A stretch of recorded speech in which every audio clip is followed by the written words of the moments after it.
Hello, today I'll be reviewing the board game Pandemic. This is an infection themed board game. It is a strategy game.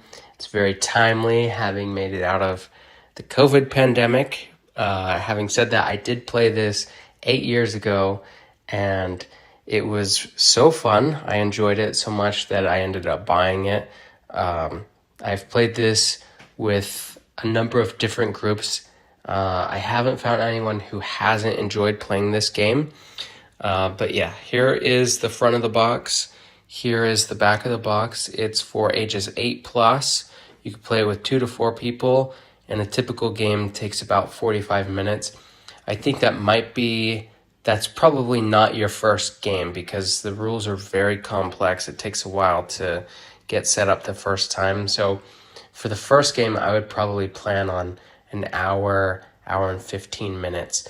The game, I have played it with 2 people. In fact, I mostly play it with just me and my wife.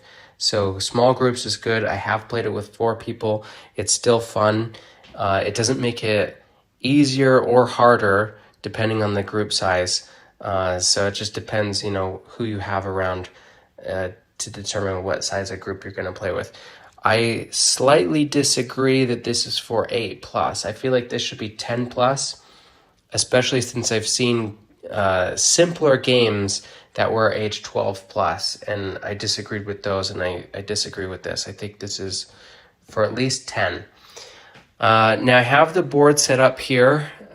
This is not an actual how the game would play out because for one, there's too many pieces on the board, but I'll go over this in a second. The game comes with a set of turn cards. So this tells you what you can do on your turn, and they are front and back. So you have different actions that you could take. I'll just hold it there. If you want to pause, you can look at that. And then there are a couple of other things you can do. So this is just to remind you because there's so much that you can do on your turn. You have a number of roll cards, and these are all unique, and they have a different action. So they have like a special thing that you can do. So all of these are the roll cards, and then they correspond to a different color pawn, and those are these pawns on the board, plus that one. You get a whole bag of these different colored disease cubes, as well as some research outposts. I put one on the board here. And then you have this really great instruction manual. The graphics are very simple. It's not like, sometimes you'll get a game and they have really great artwork.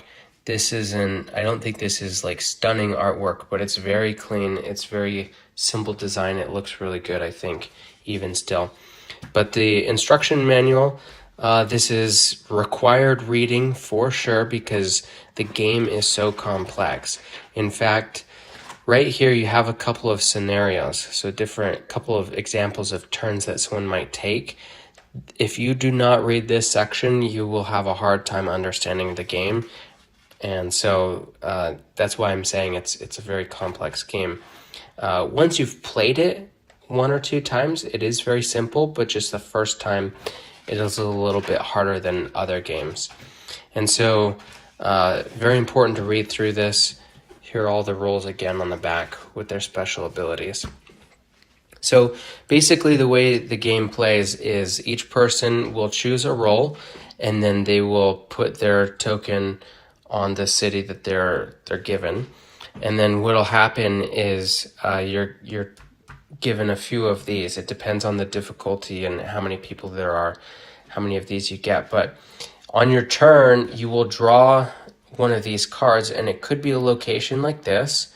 And so you need to get 5 of these of the same color in order to cure that disease type. So right here, it's not cured, here it is, and then you'd flip it over. The players win if they successfully manage to cure all of the diseases. So that means they have to get 5 of the yellows, the reds, the blues, and the black cards. and you have to have them in your hand, in a single player's hand, in order to cure it. The players lose if they get too many outbreaks. So if there's too many of these disease cubes on a single city and the players didn't manage to reduce it, then there's an outbreak. And this will accumulate all the way down until you get to 8, and then you lose. The other way that you can lose is this goes all the way and you can't go any further. So you would lose that way. You lose if you run out of these player cards. Now, the player cards have other things. So they have the cities, but occasionally you'll get one of these cards, and these go into your hands. You don't actually flip it this way. I'm just showing this for example purposes, but this would go to your player hand, and when you play the card, then it goes here. But basically, this is like a special ability, and there are a couple of these cards, and the game gets harder depending on the difficulty level.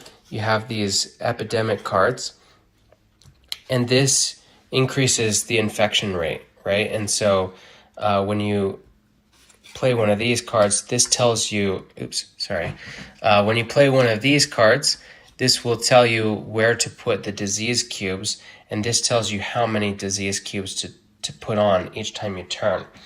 And so if you run out of any of these cards, you lose. So you kind of have to beat the clock while also keeping control of the map. And so it's a really fun game. It's really complex the first time, but it does become easier on subsequent plays. So if you get it, just like I said, read through these instructions, and then plan for an extra 15 to 20 minutes extra time for that first game. It's a really great game. I don't have anything negative to say about it. It is very good for groups. You have to have a lot of cooperation and a lot of strategy. So it really helps to talk through your moves with your teammates. One thing that can be difficult in certain groups is if you have someone who wants to control and is very strategic. They might want to plan everyone's moves out, and that kind of takes away the fun. So, that's one of those things where you have to practice restraint, but you have to practice communication, and you have to talk through what you're thinking with your teammates. If you have someone who's just playing on their own, you're going to lose. So this does require a lot of cooperation. But it is a really fun game. Obviously, I played it before I bought it, so I think it's a great game. And that's about all I have to say. Thank you for watching, and I hope this was helpful.